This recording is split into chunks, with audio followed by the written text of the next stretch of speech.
and let's record. Then I will share it with others when they will join. Okay. So this topic is buying and selling of digital content. Cifravoy content. It has become very famous nowadays, and we are spending a lot of money on buying and selling of digital content. So I am teaching to you and I am using this internet. This is somehow Cifravoy content. There are many universities which are offering recorded online courses. There are many websites, Coursera, TEDx. Uh, you might have taken some courses offered by World Bank, Asian Development Bank, WHO. So many big organizations, they are offering online courses. All of these things, they are included in digital content. Sometime you pay money for this, and sometime they are free. Even if you pay money or if they are free, you can consider them Cifravoy content or digital content. UDB and online university. Then Harvard has its online courses, MIT has its online courses, edu active, edx.org is a very good website. So all of these companies, they are offering digital content. I really like Future Learn, www.futurelearn.com, futurelearn.com. It is also a very good website to do online courses, and they are offered by very big universities. They are free, and you can complete them very easily. So if you want to do your Повышение квалификация, I strongly recommend you to visit this website, www.futurelearn.com, and you will find free courses offered by many other universities. So digital content, why it is important, digital content, and especially in a post-COVID world, it has become very important. You can do buying and selling by sitting on your mobile phone. The staff can come by drone, and you can simply receive that the staff can pay money with your mobile phone by PayMe. So everything has become very simple. But it is not as simple from legal point of view. It is very complicated, and there are a number of legal challenges related to buying and selling of digital content. But this is something which I want to show you. Just focus on this. Those of you who are in senior courses like third or fourth year, they might have read something about Prava Chilavika or human rights or international human rights. So if we talk about evolution of human rights, that how these human rights developed, there are different generations of human rights. First generation, second generation, third generation, and nowadays we are living in the era of fourth generation of human rights. So the first generation of human rights, it was about civil and political rights. Civil and political rights means people demanded that governments should allow them to participate in elections. Governments were not allowing ordinary people to participate in elections. So many people, they demanded their civil and political right. We call them first generation of human rights. Second generation of human rights is economic, social, and cultural rights. Excuse me. What are the economic, social, and cultural rights? Economic, social, and cultural rights that you are free to do whatever your culture asks you to do. You want to celebrate Nowruz, it is your cultural celebration, do celebrate, no one will say you anything. Previously it was prohibited. So cultural rights, economic, social, and cultural rights, we call them that they are the third generation of human rights. Then we have rights of vulnerable groups. What are the vulnerable groups? There are many vulnerable groups around us. Can you give an example of any vulnerable group? Do you know any vulnerable group?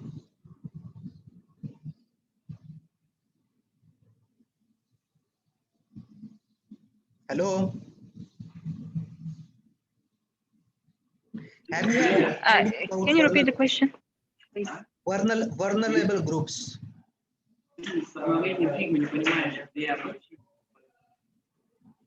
No? For example, disabled Um, people. Yes, yes. Disabled people, different minorities are vulnerable in different countries. Feminist organizations consider that females are vulnerable group. LGBT people, they consider that they are vulnerable groups. Some in some countries, environmentalists or vegetarians, they consider that they are vulnerable groups. Old people are sometimes considered as vulnerable group. Children are vulnerable groups. Youngsters are vulnerable group at some places. So it depends on the context, but there are vulnerable groups. And also there are environmental and developmental rights. All of them, these are included into third generation of human rights. So if someone asks you that how many generations of human rights, there are official three generations of human rights. First generation, which is civil and political right. Second generation, which is your economic, social and cultural rights. And third generation is the right of groups, right of vulnerable groups. Nowadays we are living in the era of fourth generation of human rights. In fourth generation of human rights, lawyers say that individual can demand its right, means a single person can claim right. If you want to marry with the tree, if you want to marry with the cat, if you want to marry with the dog, if you want to marry with your chair, no problem, you can do, because it is your personal right. So all of these things, they are included into the individual right category. And we say that now we have entered into the era of fourth generation of human rights. So fourth generation of human rights, they brought some new subject matter for lawyers. For example, consumer rights. Consumers, Patrebitil was never considered as a right claimer. No one cared about the rights of consumers, but nowadays many countries, they are making laws, more and more laws to protect the rights of Patrebitili. So consumer can be individual. For example, I want to buy iPhone, you want to buy Samsung. Now, buying iPhone or buying Samsung is my individual right. No one should have any problem with this, and no one can force me what I need to buy. I want to buy a Samsung laptop or a Apple iPod. It is my personal choice. So consumer rights are the rights of individual people, because consumers by nature, they are different. And why they are important, why governments needs consumer rights? Because many reasons. You know, there are standards of Haleb, there are standards of Muka, there are standards of rice, there are standards of sugar. So these are some of the basic needs of humans, related to food, related to shelter, related to clothing. You cannot survive without food. Just imagine if someone makes the price of Muka, price of rice or price of flour very high, poor people will die. Yes. So that's why government should control the prices of many products, including the prices of the products which are used by ordinary people on daily basis. So consumer rights have been very important since the beginning of the government. But nowadays, when we have digital content, people are not only buying Muka, rice, or something else, people are buying many other things, people are selling many other things. We still want government to interfere.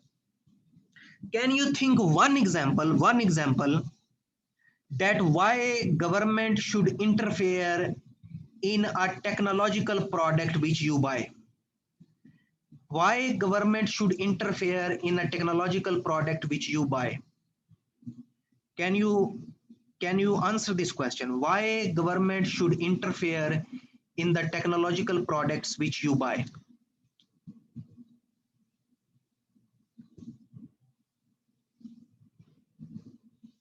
No? Anyone?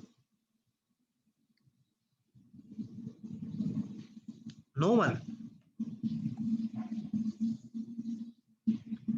Hello, can you listen me? Can you hear me? Yes, you do. Okay, you can hear me, but you don't want to answer. Okay, let me answer.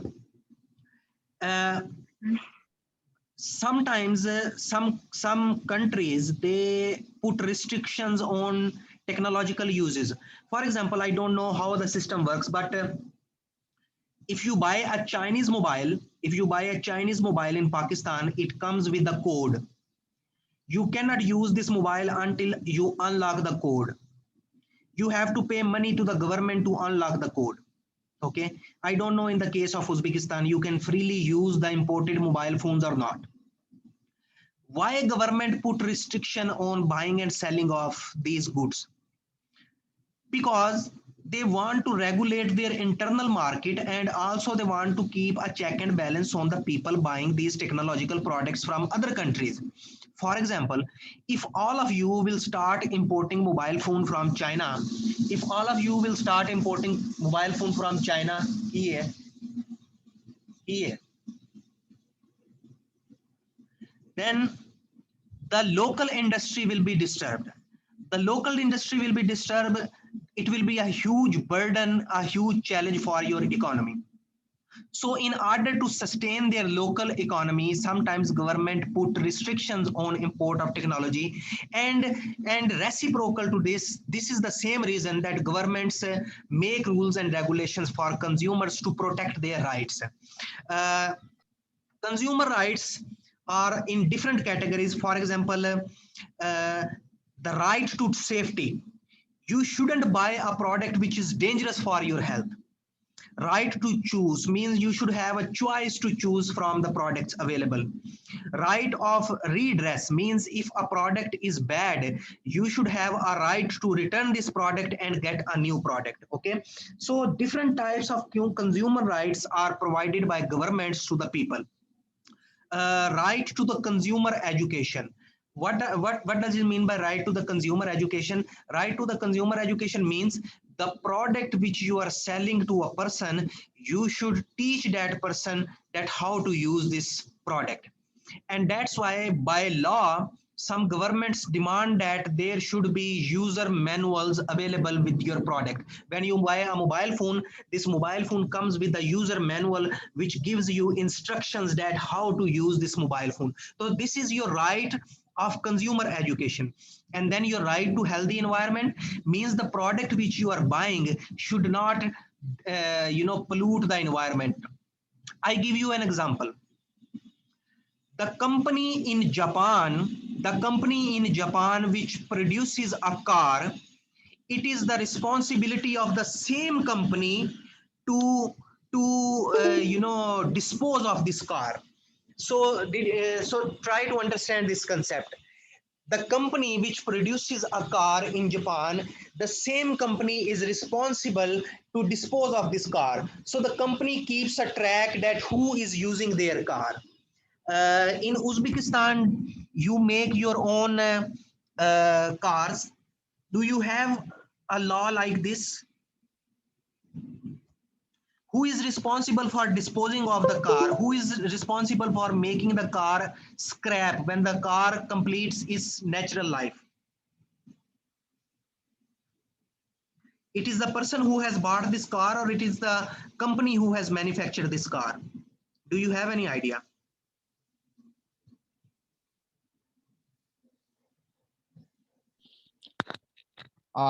Can you hear me? Yes, I can hear you. Assalamu alaikum. How are you? I hope that you are very well. Well, my response to your question is, till now I haven't heard any organization which regulates the above mentioned thing. So it is people who implement the thing that you have mentioned it earlier. Okay. So, consumer rights. This is the different types of consumer rights. You can look at it at a later stage when I will share the slides. Who is a consumer? Who is a patrebitil? A person who has indicated his or her willingness to obtain goods or services from a supplier with the intention of paying for them. You go into the market and you buy something. You are a buyer and the other person is seller. You are willing to buy his product. He is willing to take the money. Okay. So who is a consumer? The consumer is a person who pay money for the goods and services. And how the consumers are exploited? Consumers are exploited in a number of ways. Uh, the same product you can buy sometimes in a very big shop, and the same product you can buy in let's say Charsu Bazaar on a price which is nearly half or sometimes less than half. So the same person sells this product to individuals and same person sell this product to the brands. Brand just do the good packing and charge you the money which is double the amount of the original money. So by increasing the prices, sometimes consumers are exploited. Okay. So why governments, they sometimes promote consumer movements and sometimes they prohibit consumer movements, but in general we need some consumer movements. I mean, in every country there should be some people who should keep a check and balance on the prices, who should keep an eye that the flour or muka or rice or myasa or other products should not shoot, their price should not go high, so they should keep an eye on these things. So I will just quickly go through this. Different countries, they have introduced Consumer Rights Act. These Consumer Rights Act, they are usually about the buying and selling of ordinary goods. But nowadays there are many countries who are making specific laws related to buying and selling of digital goods or Sifrawi content. So what are the goods? These are Veshi. There are three types of goods: existing goods, future goods, and contingent goods. So can any one of you tell me what is the difference between existing good, future good, and contingent goods?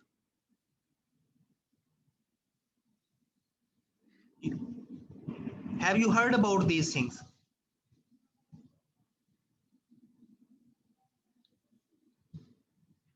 Okay, let me tell you. Existing goods are the products or veshi which are already present because they are exist. Yes, they are existing. Future goods are those products which will available in future. For example, your shipment will arrive and then you will give product to the buyer. For example, you have a shop of mobile phones and you have ordered so many mobile phones, iPhones from America, and you take money from your customer and you promise him that when the mobile phone will come, I will give you this mobile phone. So this product is future good. What is contingent good? Contingent good is the availability of this good depends on different factors. For example, you are a farmer, you have agriculture land, but you don't know this year you will have rice or not because you are not sure about the availability of water. We all know that we need a lot of water for rice. So contingent good is that if there will be water, there will be rice, and if there will be rice, then I will sell you. So when you are not sure about the product in future, then we say that it is contingent good.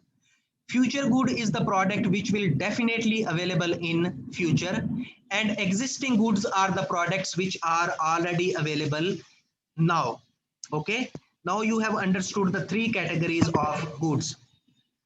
What are the specific goods? Ascertained or unascertained goods. The specific goods are the goods which you can see with your own eyes. For example, you go to the mobile phone shop and you know that this type of mobile you want to buy. Ascertained goods. Ascertained goods are those goods which you buy from a bulk. For example, there are 20 iPhones and you know that this type of iPhone you want to buy. This is your ascertained good. And unascertained goods are when there are bulk of products available. For example, there is a mixture of there is a mixture of iPhones and Samsungs and blah blah blah, and you don't know which product to buy. Then we say that these goods are existing but they are unascertained. So these are different types of goods: existing goods, future goods, and contingent goods. And then there are three types of existing goods: specific, ascertained, and unascertained. Are you following the discussion?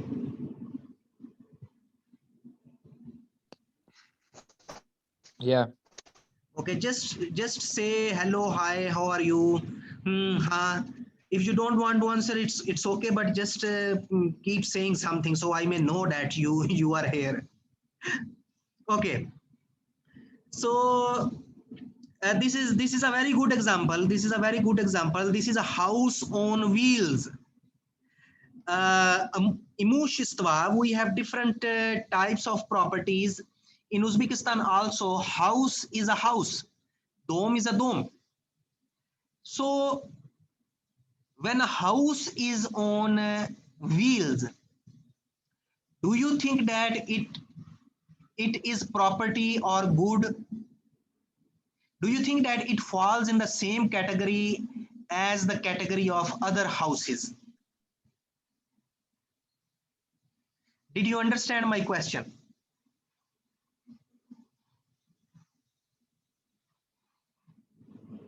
Yeah, I understood your question.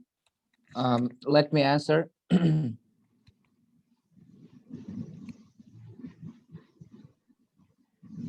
Yes. Well, I think that I think it is the same property whenever it is situated, because how can I say, the characteristics and other facts are the same no matter where in the world or in the city the house is situated. But you can take it from I don't know, from Sirgali, and you can bring this to Amir Temur.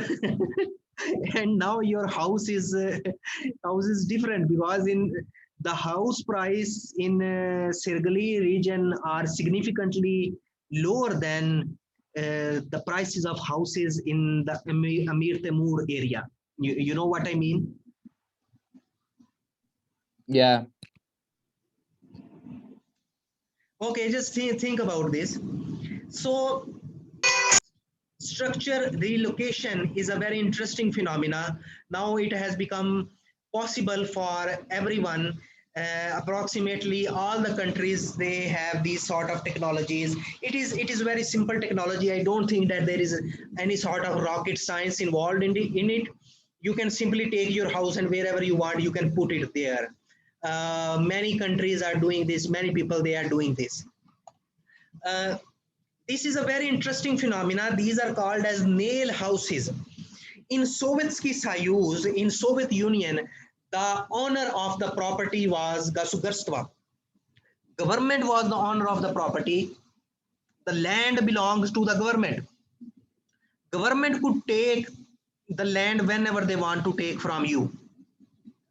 Uh, Similarly, in China today, there are many people who don't give back their property to the government whenever government demands. We all know that in China we have some sort of communism, and the land belong to the government. Sometimes it happens that government want to take back their money, their land from the people, but people don't want to give this land back to the government. So what happens?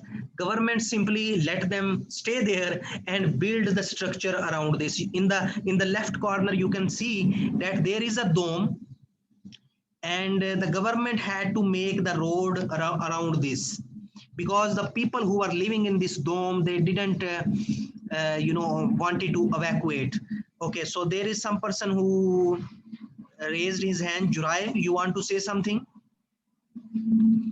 Yeah, you mentioned about the USSR, right? And at that time the land was the property of the country, the government, and right now it is the same in Uzbekistan, because uh, the 52nd article of our constitution says that um, the land and its minerals and so on and so forth are the are the public property, and they are protected by the state. And the thing that I want to mention is, in Uzbekistan um, we only um, acquire the property, not the land. For how long you can acquire? What is the duration? What is the period for Could which? you to be honest, I didn't understand your question. Could you please rephrase it? Or Naskol vremia można najmat землю. it's not limited? Okay. Okay. So there should be a limit. If it is the property of the government, I think that there should be a limit. Maybe someone else would like to talk about this. But in China, the residential houses, they are for 70 years. You can take a residential house or the property to make house for 70 years for basis on the new amendments. They have done new amendments, and now for 70 years you can take property. But you have understood the point which I wanted to make here, that this has revolutionized the whole concept of the property itself. In liberal countries like in Europe or America, they very much talk about the freedom. And when they talk about the freedom, they also talk about the property. And when they talk about the property, they also talk about the free buying and selling of the property. So this is an interesting example. Yacht, or I don't know what you say it. These yachts here, they are very expensive, very expensive. You can buy this, you can live in this, you can bring your helicopter on this, and you can travel wherever you want to travel. So there are specific laws related to these types of yacht and the sea ships.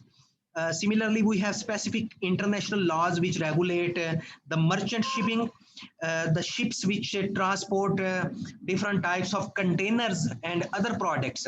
So there are different domains. But my point is that, let's suppose you don't want to live in a country, you want to live in the sea, and you want to live on a yacht. What type of laws will be regulating your life? So there are some international laws, but in general, if someone wants to live inside the sea, it becomes very difficult for the government to decide in which territory it is staying, because there are international waters which are not owned by anyone else. So when we talk about goods, there are two types of categories in which goods fall, and they are very important. They are very important to understand. One thing is called as fructus naturalis. Fructus naturalis in Latin, they are called as the natural fruits of the land. Natural fruit of the land which grows from the land. For example, different types of trees, different types of food items, different types of you can, animals also. If you eat myasa, you can say that sheep and cows and goats, they are also fructus naturalis. And then there are fructus industrialis. Fructus industrialis are those fruits which are the products of industries. For example, anything which you manufacture inside the industry, they are fructus industrialis. So there are two categories of the things which we do buying and selling: fructus naturalis and fructus industrialis. Did you understand the difference between both of them? What are the fructus naturalis and fructus industrialis? Hello? Yeah.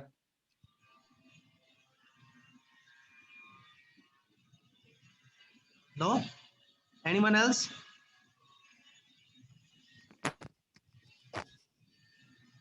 Okay, so what I am saying, that sometimes it becomes very difficult for someone to decide that it is fructus naturalis or fructus industrialis.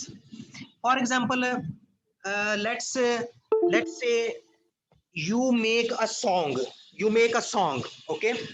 So this song is your fructus naturalis or it is your fructus industrialis? What do you think? Your song is fructus naturalis or fructus industrialis?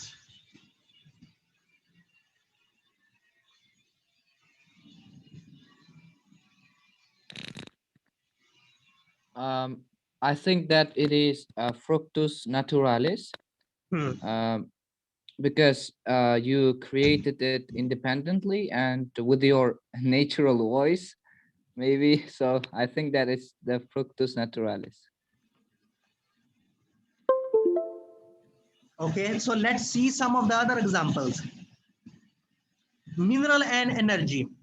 So mineral and energy, minerals, it is clear that minerals are, they are fructus naturalis because they grow, they come out of the land. But when we talk about energy, electricity, how do you think electricity, it is fructus naturalis or fructus industrialis? Because electricity, it is produced from the natural things. Sometimes it fall from I don't know, not from the sky, but you can produce energy by wind energy, or the or by decomposing some other biological materials, you can get energy. Solar energy, nuclear energy. So nuclear or solar or these things, they are clearly fructus naturalis. But what about energy? Do you think that energy is fructus industrialis, or is there anyone who thinks that it is fructus naturalis?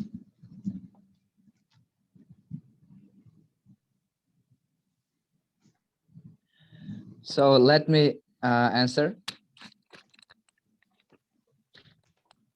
Yes. First of all, here we need to um, emphasize on the words industrialis and naturalis.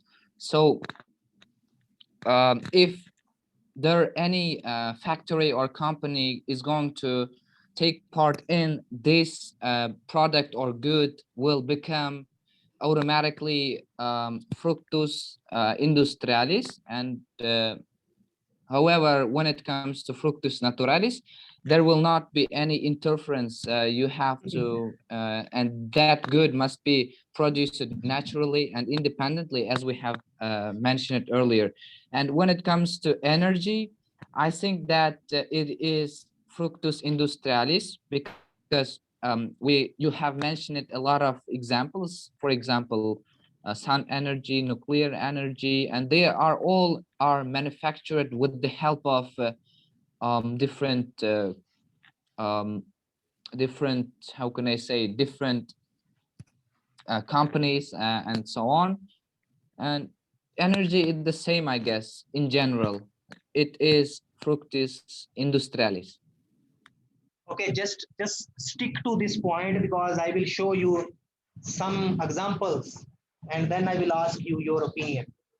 Okay, so this is something to think about. Okay, so you know, uh,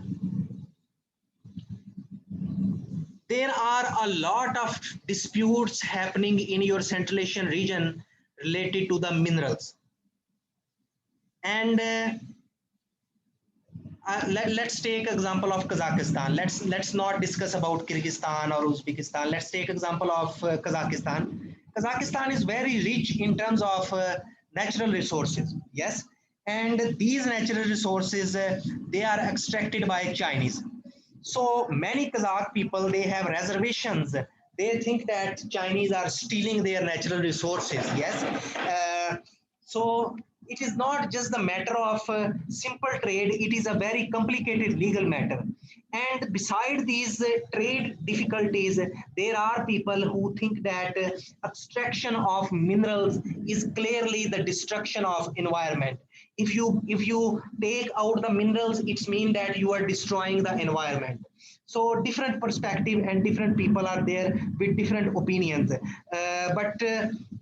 For lawyers, for lawyers it is a complicated and very complicated issue. But this is the question. The question is that the should minerals obtained from space be considered same as minerals obtained from Earth? For example, if a meteorite fall from the sky in Uzbekistan at your house, and this meteorite is very expensive. Some meteorites, they are in millions of dollars, yes. So if you get something from sky which falls from the space, do you think that it is your property or it is the property of government?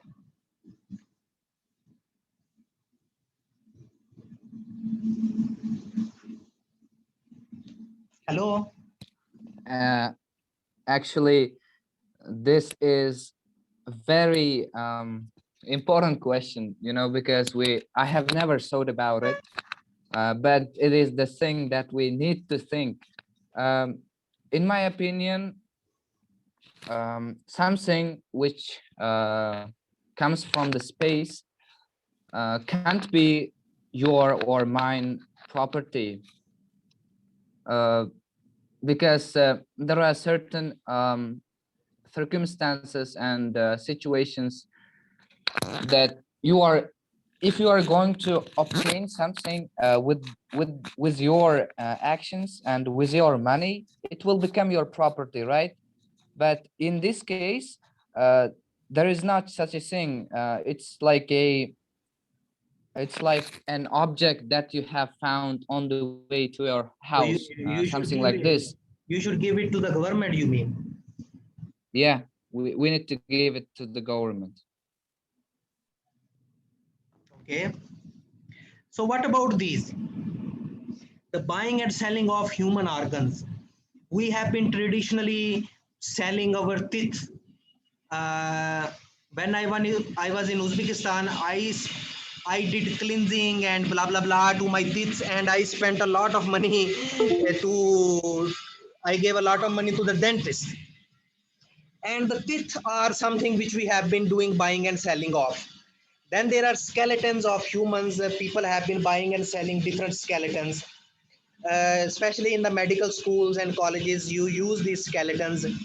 Then the wig means the hair. Ladies buy and sell the wigs or the hair. And then there is blood. Blood is also something which you can buy and sell. So traditionally, we have been doing buying and selling of these things. These are fructus naturalis or fructus industrialis. Fructus naturalis. How fructus naturalis? Because they are attached to you.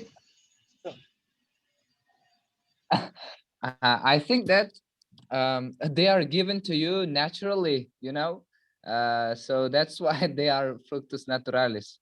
But at the same time, we cannot say those things, I mean body parts, as good sometimes. But law has different theories about existing of law, and only one of them is the natural theory of law, which say that the law is natural. So it becomes very difficult for lawyers when we talk about something being natural. I mean, it is very difficult for lawyer to say that you should buy and sell this thing because it is natural or not natural. Or if it is natural, that's why it should have different laws. And if it is not natural, that's why it should have different laws. In Iran, is one of the closest examples which I can think of. The buying and selling of human kidney is legal. I mean, they have legalized that you can do buying and selling. In many other countries in Europe, you can simply go into a blood bank and they will check. And if your blood is suitable, you can do buying and selling of blood and some other body fluids. But I am just making the background. I am making a philosophical background for you so that you can understand the Cifra Boy content when we will talk about it today. So this is an interesting phenomena which is called as 3D printed body parts. 3D printed body parts are becoming very famous. It is not sci-fi, it is happening already. 3D printed body parts can be printed in any biological lab if you have a 3D printer. Yeah, what they do, they take the stem cell from your body, and after taking the stem cells, they can grow the body part in a laboratory. On the left side, you can see a human hair. It might not be as functional as the original human hair, but a person who has his hair removed or cut off in an accident, for him it is still a blessing. You can make aesthetic legs, prosthetic hands, and they are very beneficial for those people who don't have this. There have been experiments to make artificial blood, artificial kidney, artificial heart, and in future I am sure that we will be successful in making these 3D printed body part. And then the question will rise, that is it legal to buy a 3D printed body part? Because it is illegal to buy original body part. You cannot buy and sell the kidneys, but if a kidney is 3D printed, then you can buy and sell 3D printed kidney.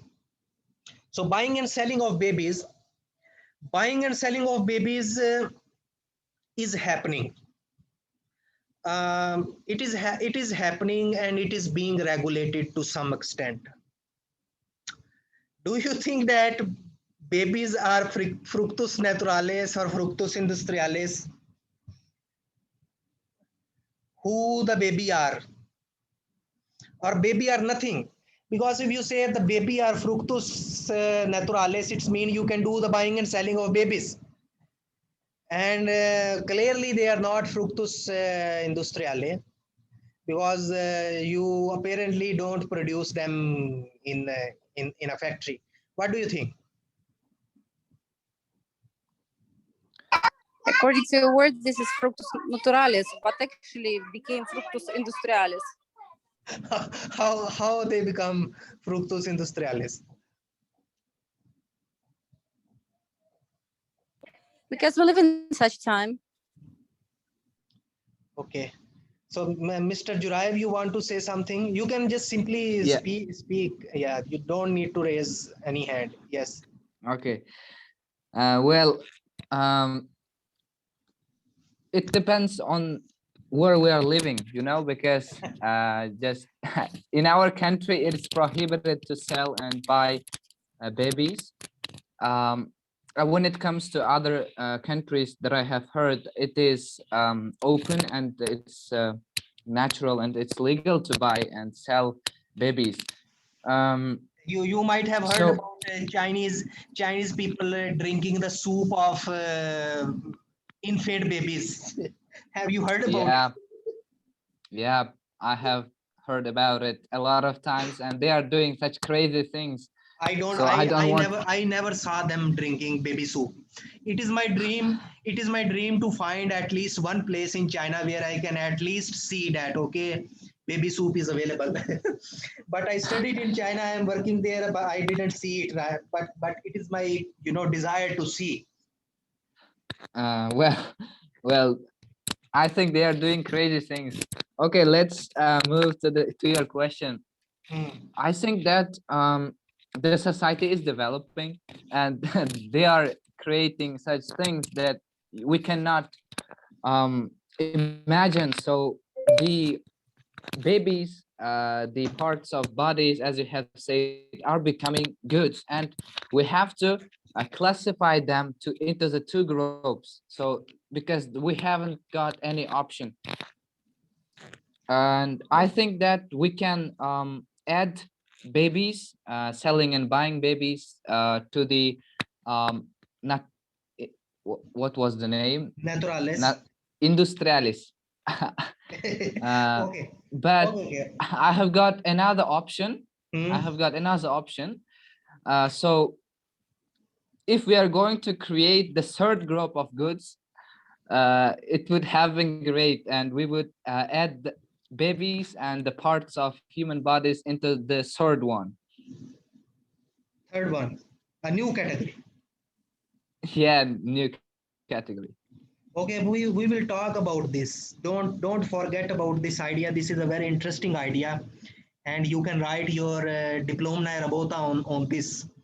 That it is possible to make a third category of the goods, which will include the body parts or 3D printed body parts or those things which are in between Fructus naturalis and Fructus industrialis. Very interesting idea.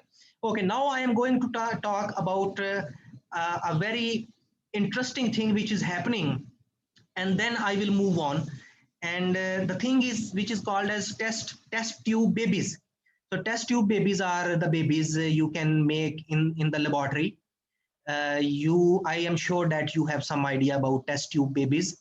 Or sometimes it happens that you can take the womb on rent. For example, there are many ladies who cannot conceive the babies. So what they do, these rich ladies, they come to the India or some other African countries, and there they hire a lady, and then they transplant their egg artificially into the womb of this lady, and that lady give birth to your child. So genetically speaking, this baby belongs to you, but the process through which the baby take birth is done by a third person. Okay, so such cases become complicated for lawyers when we categorize them that it is fructus naturalis or industrialis, or it is veshi ile uslovia. So it is goods or services, but you should think about it. Okay, next.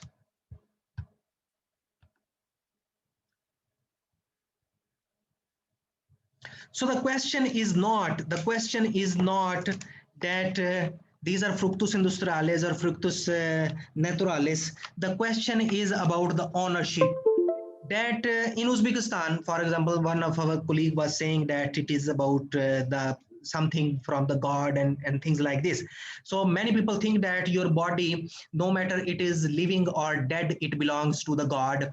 You can find many people, I am sure in Uzbekistan also, because in my country there are many people who still consider that the blood transfusion or donation of body organs is haram.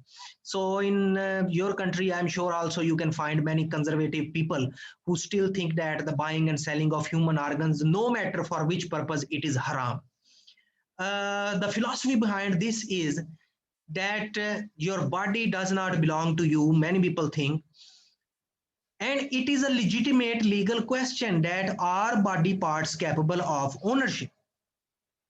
Are body part capable of ownership? It is a legal question. And if you want to keep the possession, or if you want to disposition these body parts, I mean from one person to another, it is legal, then why? If it is legal, then why? Because law say that Oh my when God, you raise so serious questions that we haven't ever think about this actually. yes, one, let me complete because Patomi is a Budu. So if it is not a problem for me to give pochka to my brother, God forbid, if he needs, or if someone needs a small part of your lungs and you have no problem and other person also has no problem, and let's say there is no money involved, then why the law should worry this? Kamuk kaya problem hai, yes. Why you need laws and regulations if two persons are doing it by their free will? But then many people say that the same thing is happening in the case of let's say prostitution. The prostitution is also is the same thing, that persons doing buying and selling of human body on the same terms and conditions, and no one, both of them, they don't have any problem, and if there is money involved or not, kamu kaya dila, yes, why the people should worry or why the law should worry? But in case of buying and selling of human organs, these classical questions will make things more complicated when we will have 3D printed body organs. We are not able to answer to the question that why the law should intervene when there is personal will, or the choice of people. Law should not intervene, but the law is intervening. Then what will happen when we'll have 3D printed body parts? And you know, now we have Kitaiskaya Sotka and iPhone and Samsung. Just imagine in future you will have Chinese baby you can buy, or Japanese baby, or Nemetski Deti Vishli and Yochin Kruti you can buy. So, so these things they are happening. Yes. So we should think about these questions. Okay, now you can comment if you want to comment.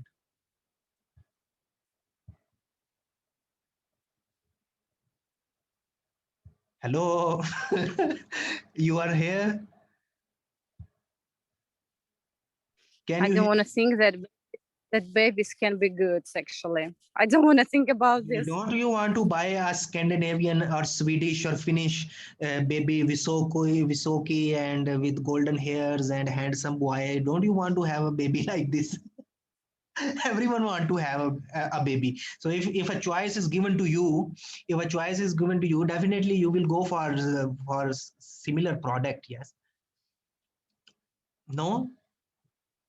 At least say yes or no.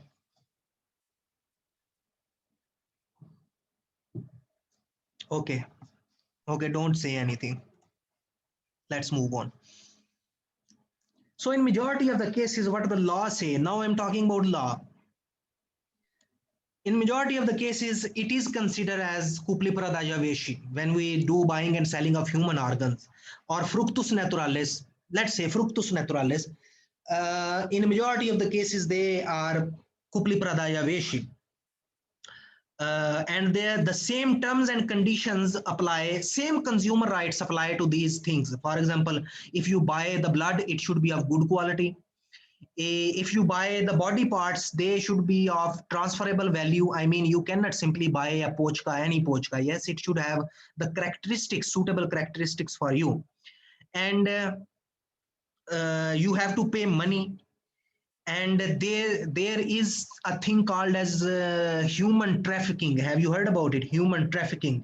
And it is very famous in this region. Yes, many girls they are kidnapped and then they are sold in the European marketing for different purposes. Yes, so human trafficking is a crime by law.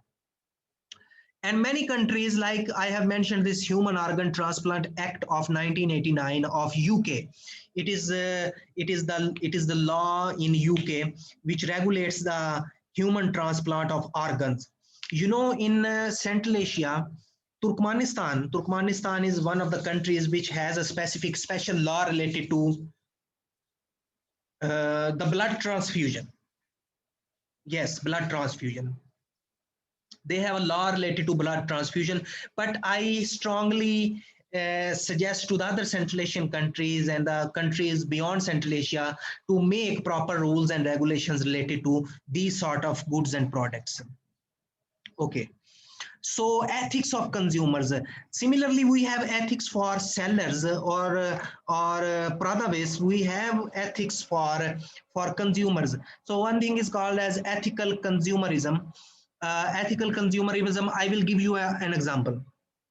You know, when the COVID-19 started, you have seen that many people went to the shopping mall, to the Kurzinka, and they bought all the toilet naya bumaga, all the toilet papers. Kakbuta, they will do only one thing in their houses in the whole quarantine. Yes. So everyone went to the shopping malls and they bought toilet naya bumaga, and many people they feel difficulties in. For example, in the beginning of COVID-19, I was in Uzbekistan, and sanitizers become very expensive. The facial masks they become very expensive. Yes, everything related to these they become very expensive. uh, so ethical consumerism demands that you should when you buy something, or when you are in a role of consumer, you should do ethical things, not these types of stupid things. Yes. And then there is a consumer ethics, the philosophy behind these types of buying and selling of things. It is which falls in the broader category of consumer ethics.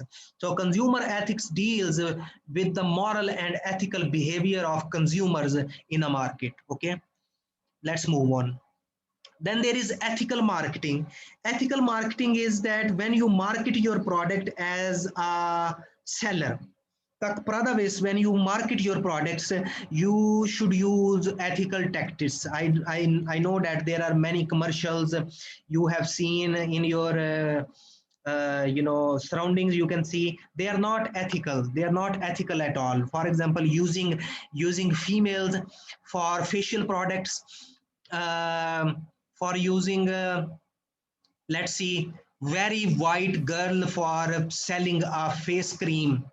I think that it is unethical because the product which you are selling is not giving the 100% results which are already being achieved by that lady, because that lady is naturally beautiful. So many things you can think about which are not ethical, but they are happening. For example, this is a very famous case from USA, Bad Frog Brewery case, and this is a beer, and you can see the frog. Yes, this frog. What do you call the frog in Russian language? Ligushka. Okay, so you can see the fingers of this frog. This frog is showing the middle finger. Yes, and this gesture is considered as offensive in many jurisdictions. I mean, everyone considers that it is offensive. So when so when these beer bottles came into the market, many people, they had reservations that, see what kind of beer bottle is this, and then this case happened. You can Google about it and you can read about it. It is very interesting study for you. But one thing now I'm going to say, and please be attentive. Very interesting thing. It is not always about the medium through which you buy a content.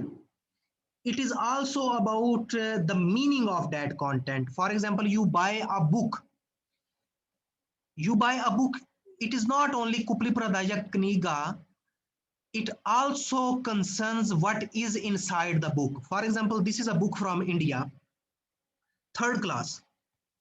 From third class, it says what is a family, and it gives different examples of families: mom, dad, and children, grandparents and grandchildren, dad and children, mom and children, two dads and children, and two moms and children. So they are different types of families. Do you find any problem with this?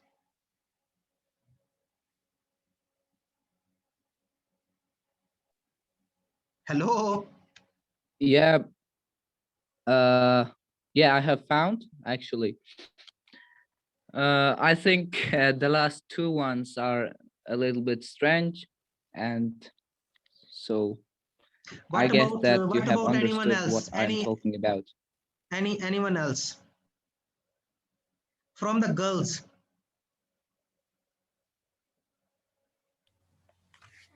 Hello, I also think that the last two pictures are somehow strange because in Uzbekistan, two genders, the Just same genders forget about Uzbekistan. Just don't care about the No, jurisdiction. Just I am asking about your legal opinion as a lawyer. as a lawyer, it's also strange for me. Okay. So the point which I am trying to make is that these are very sensitive topics. These are very sensitive topics, and it is not only about buying and selling of the book, it is also about the buying and selling of what is inside the book. So here are two links. I gave the links. It was a suggestion in Uzbekistan. It is in Uzbekistan that we will make our books gender neutral. Means we will not incorporate gender inside the books or anywhere. Whatever we will teach from human perspective. We will not teach from male perspective or female perspective. We previously had assumptions like doctors and engineers, they are male, and teachers and bugalters and accountants, they are female. But now the world has progressed, and many countries, they are talking about gender neutrality. For example, on many countries, the passport does not mention the gender, male, female, it doesn't mention on the passport. Similarly, if you go into Scandinavia, there are no separate washrooms for male and female. Both of them, they use the same washroom. So gender neutrality is a very modern concept which is emerging. Many people think that it is good, many people think that it is bad. I'm talking about lawyers. So it is your individual perception. It depends on many things and the context in which you are talking about. But the thing is that you should think about some of the questions which are emerging. So ethical production is one of the requirement of sustainable development goals. Sustainable development goals are the goals which are set by the United Nations. United Nations has asked us that we should do the ethical production, and we are trying to do the ethical production of products. And they have talked about certain things under the category of ethical production. Means you should not force the labor. I know that you go to the Bukhara region or Karakal, Pakistan, small children are forced to do the forced labor in the cotton fields. Yes. And if you go into the Fergana Valley, for example, in the house industries, many people might have kept small girls for making the carpets or the other handicrafts, and they are very poorly treated and very poorly paid. I visited the region Fergana Valley, Kokand and Margilan and Rishtan, and I visited these handicraft industries. And when I asked from the ladies, for example, in Fergana, I visited a market. I'm saying a market. It was actually a big mill. I visited this manufacturing unit where they make the carpets, and the carpet was very, very expensive. I was willing to spend like $200. For me, it was not a big deal. I could buy it if something was under $200 because I could afford this. But when I heard the price, it was like $10,000 or $20,000, something like this. And when I asked from the ladies that how much they are getting, so they didn't tell me, and I asked from the other people that what is their salary, and they said me that their salary is like 1 million som or maybe 1.5 million som maximum. And I was very much shocked to see that the production which is happening, it is not ethical. Are you agree with me? At least you should agree on this. No? Yeah, I agree with your second argument, which is about the salaries, but your first one's about cottons and something like this. It has changed a lot. So it's voluntarily to go to the cotton areas, or there is not such a thing right now. I can surely say that. Okay, just don't talk about Uzbekistan. You can take the example of Africa. There are thousands of cases. For example, the chocolate is being made by the coca, which is harvested by small underage children into the. And if you talk about the tea in the Darjeeling in the India, the tea harvest is done by the small children or by the ladies. I am not specifically targeting a region. I just wanted to make my point clear that there is forced labor. There is forced labor. And for ethical production, we should stop this forced labor. And then the right of freedom of association of the people who are working. Trade unions are traditionally working in Central Asia. And then there is reasonable working hours, like 8 hours are considered as reasonable working hour. 8 hours you should work, 8 hours you should sleep, 8 hours you should give to your family. So 8 hours are a reasonable work. But if someone is forcing you to work for 16 hours, then it is unethical. Yes. And then you should get your salary, good and decent salary, and good and decent salary on time. And then you should respect the community value. For example, if you have 200 people working for you, you shouldn't treat them like animals. You should treat them ethically. You should treat them like humans, and you should fulfill their human needs. Yes. And then there are other secondary issues like discrimination on work for the females and so on. They also fall in the category of ethical productions. Yes. So constitutional protection of consumer rights or a separate consumer act. Now, the Uzbekistan has Gражданское право, Uzbekistan has a constitution, and Uzbekistan has special specific acts. Uzbekistan has a special law for intellectual property, and Uzbekistan has Gражданское право. Previously, there were some points. Now also there are 1 or 2 points related to intellectual property into the Gражданское право, but we have a specific separate law which regulate intellectual property.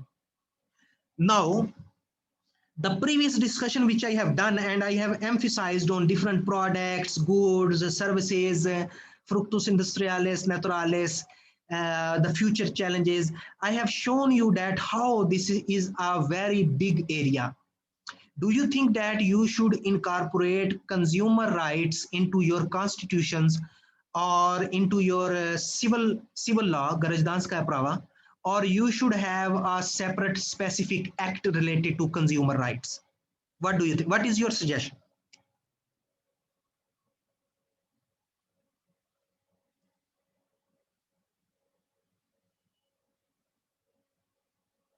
Hello. Could you repeat your question, because I didn't catch it fully, completely. It is written. Oh. That do you want constitution rights to be included into your constitution? Oh, sorry, consumer rights. Do you want consumer rights to be included into your constitution, or do you want a separate specific law for consumer rights?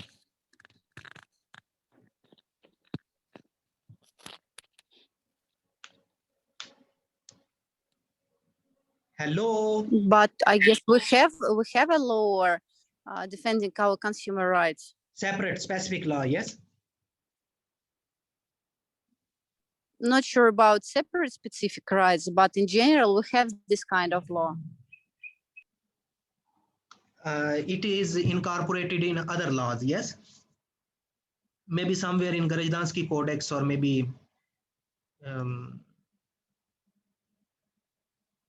okay. It was. I can't answer precisely because personally, I'm a first-year student and we haven't studied it yet. But okay. I've heard that we have such law. Okay. But I can't give you details. Can you answer? Yes, please. We have a separate law which dated 2002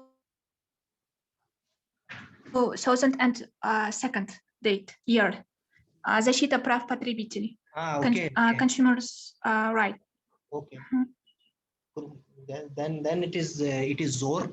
It is Kruta. Yes. So the question is that, is technology protecting consumer rights? Yes or no? Yes, it is protecting, and no, it is not protecting. For example, I ordered an online shoes. Now it is a true story. It is a true story. Last week I ordered online shoes. They were hand-stitched, handmade shoes, and my shoes number is 44. So I ordered these shoes, and when the 44 number came, actually they delivered it at the very next day. So the very next day I received these shoes. And what I did, I actually used technology. I looked at internet, I paid through internet. They ordered it internet, and someone else brought me from internet. The only physical contact was the delivery guy who brought these shoes to me. So when I checked these shoes, the 44 was written, but they were big. And then I asked them to return and give me a 1 number short. And they said, okay, send it back. I send it back, and it is already 7 days. They are not responding to me. because because of the the Eid, there is a Muslim festival coming, so they are more focused on selling new things rather than to exchanging things. Yes. So when I had to buy, they send me the next day, and when I have to exchange, they have disappeared from previous 7 days. So technology was there. So in this case, I can say that technology didn't give me a benefit, because it was beneficial for me to physically go there and check and buy and pay the money.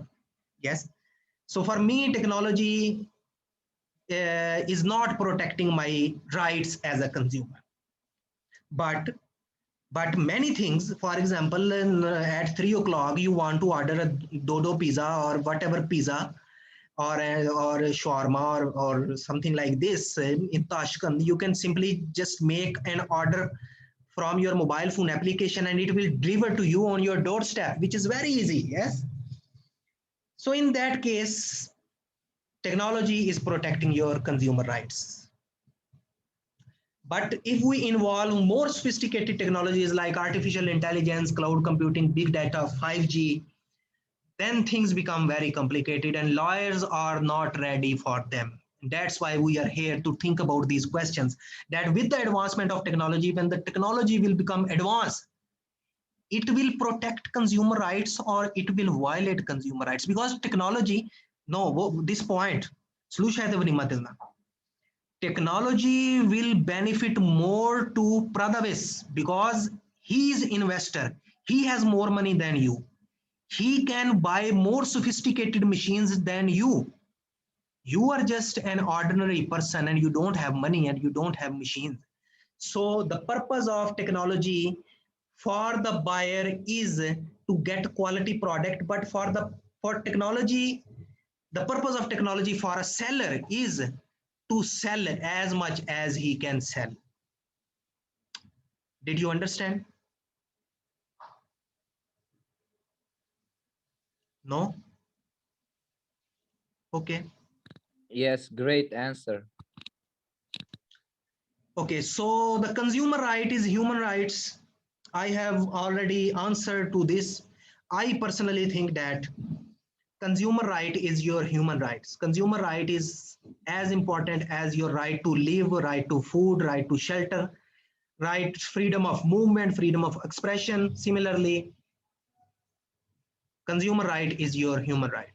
I think so. Okay.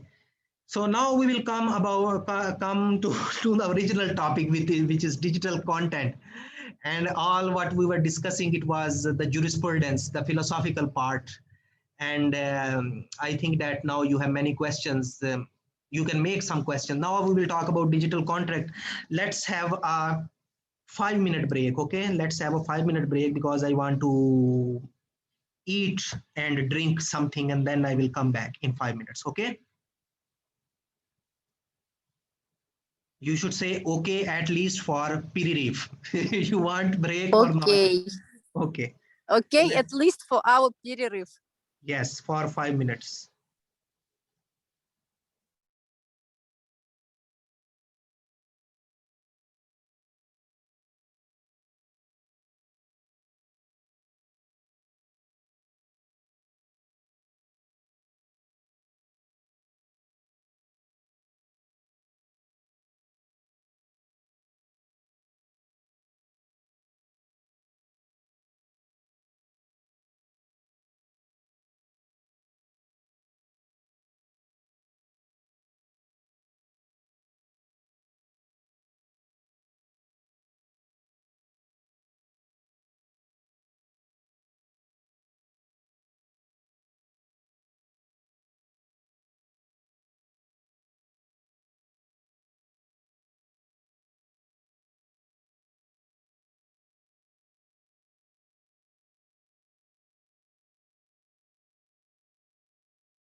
Okay, guys, are you here?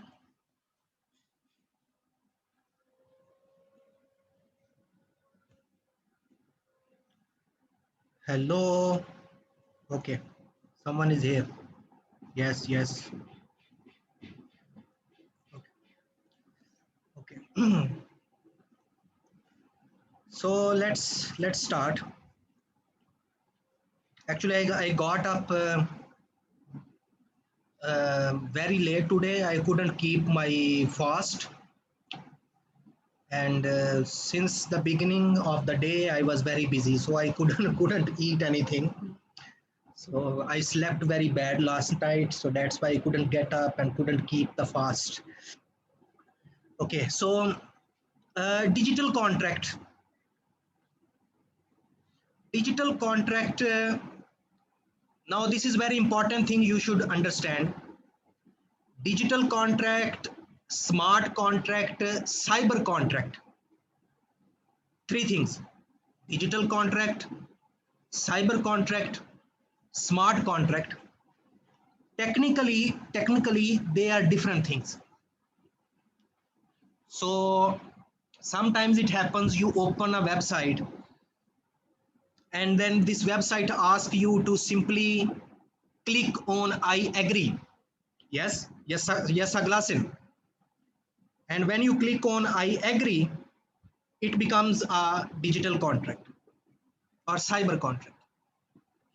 But smart contracts, they are blockchain based contracts in which the specific blockchain technology is installed. So there are many cases in the beginning of the discussion on digital contract. One of the important case is Pro CD versus Zandberg 1996. You can read about it in detail. So what happened? This person purchased a telephone directory in a CD-ROM, in a CD. You know, previously when we had these landlines, there was a book which used to publish in which there were contacts of everyone. So then this book was converted onto the CD. So this person, he bought a CD-ROM, which was a telephone directory with all the contacts. And then what he did, he started selling this to the other people on a lower price. And then the company said that, why you are doing this? He said, I can do this because I bought this. I bought the CD from you, and whatever is on the CD, I can do whatever I want to do. But the company said, no. We didn't pay. We didn't allow you to use this CD as you want. You paid us money not for the CD, but for the content on the CD. So company was saying that you have paid us for the CD only. And the other person was saying that, no, I have paid you for the CD and for the content. So they went into the court. And then the court decided that, yes, it is a violation of intellectual property rights because this person cannot resell the content also. Because there is a contract which is signed between him and the company. And this contract was a digital contract. Apparently, when he put the CD into the computer, there was a digital contract on which this person said, I agree. So the court said that this I agree, which you clicked in your computer, actually this was a contract. And according to this contract, you cannot resell the content of this CD. But this digital content is becoming a new category of products. One of our colleagues was saying that we should have a third category, like fructus naturalis and fructus industrialis. We should have another category. Similarly, we have goods and services. We have Veshi and Uslovia. And also there is a new category which is emerging, which is called as digital content or cifravoi content. So what are the remedies available for digital content? For example, when you don't like a product, you can simply return it. But when it comes to the digital content, it is very difficult to return. For example, you paid money for singing song. You listen to this song. And after that, you cannot say that I didn't like this song, that's why I give my money back. The company will say, no, you have already listened to the music, yes? So what are different remedies available for digital content? Then there is a debate between content versus medium. As I mentioned in the previous example, that the person thinks that he has paid money for the CD and also he has paid money for the content, but the company thinks that he has paid money for the CD only. Similarly, if you take something in USB, you can argue that I have paid money for the USB and for the content, but the company can say that, no, you have paid only for the USB. So a good lawyer in future should differentiate between for which the money consideration have been done. It is for the content or it is for the medium. So one of the remedies available for the digital content is that your product should be returned. If you have downloaded a game, you didn't like the game, you should be allowed to download another game. Because the same game cannot be returned, you should allow to take your money back. One thing, you can take your money back, and the other thing is that you can download something else. So like this, you can get your remedies.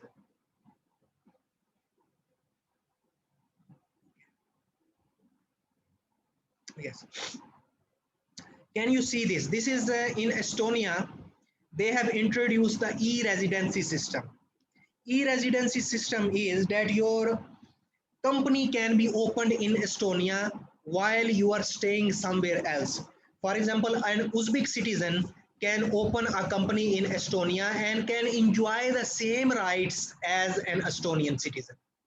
So what you will do, you will go on this website e/resident.gov.ee and start a company. You will pay a small amount of money, and then this company's card will come to you by post, or you will receive it through the Estonian embassy in Moscow. Okay, and you will start doing your business into the Estonia. The other interesting thing about the Estonia is that Estonian identity card or Estonian passport or ID Karta is very sophisticated. You can use it for anything. You can use it for driving. You can use it for security. You can use it for elections.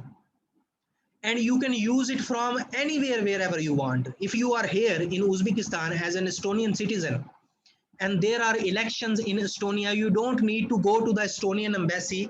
You can simply use this card and you can cast your vote. This is something which I want to show you. Let me open this. Let me show you if you can see this.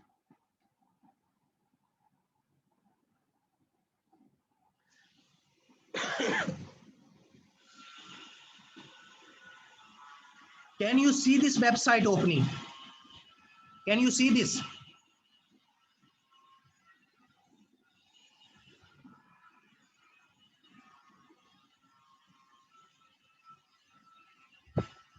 Hello, can you see this website which I have opened?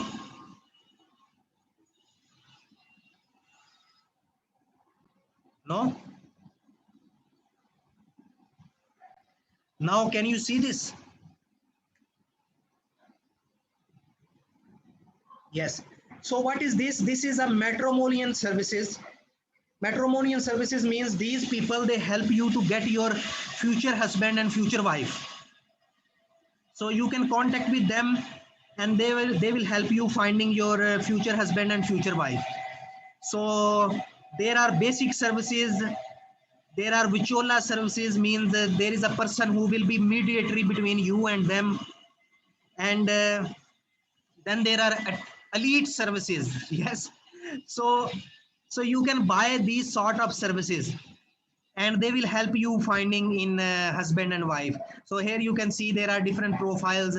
This boy is looking for a girl and this girl is looking for a boy. And they are the parents who are saying, yes, it is very successful and blah, blah, blah. So these things, they are very serious things because they are deciding the future of husband and wife.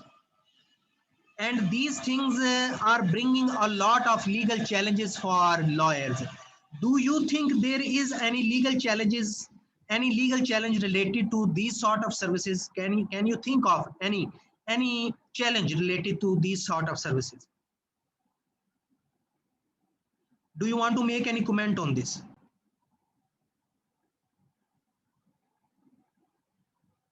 No?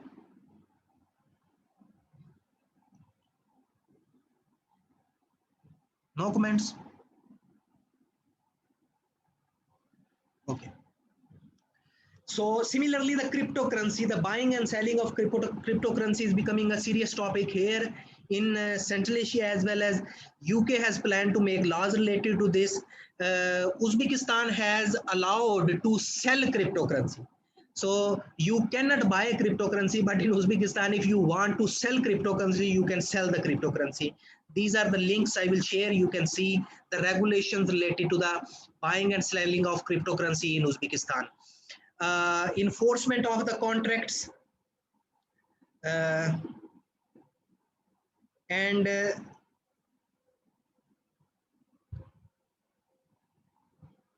IP. Let's talk about IP, intellectual property. So what is intellectual property? Intellectual property are trademark services. If you are selling a product, the design of the product, the color of the product, all of these things, they are called as patents. So the trademark and the patent, they are the intellectual property of your business. But there are some interesting cases which force us to rethink about the intellectual property. For example, this case, what is this case? This happened at a mall, ordered a sculpture maker to make the sculpture of these birds on the roof. So he took money and he made these birds on the roof. And when the Christmas came, the mall painted these birds into the Christmas color. So when they painted these birds into the Christmas color, he went to the court.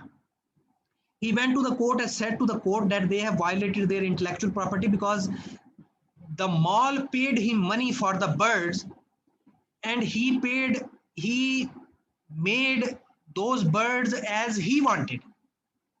But now they have painted it into a different color, so they have violated my intellectual property. Do you think that there was a violation of intellectual property in this case? Yes. Did you understand the case? What was the case?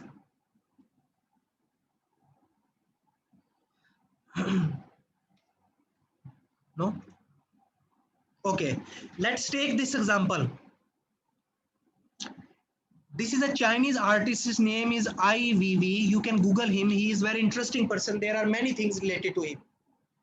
So he has a vase or urn from Han Dynasty. It is like very old and ancient, you can say that, utensil.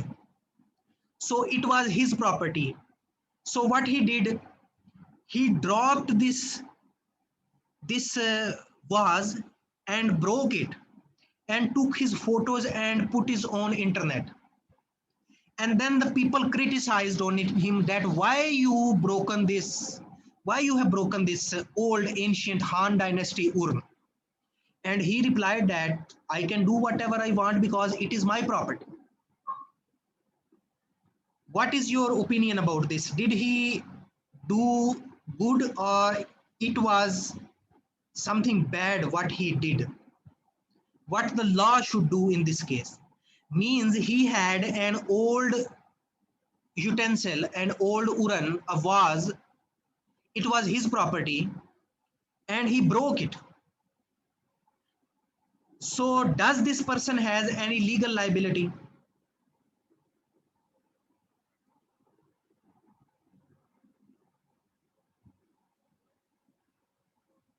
Hello?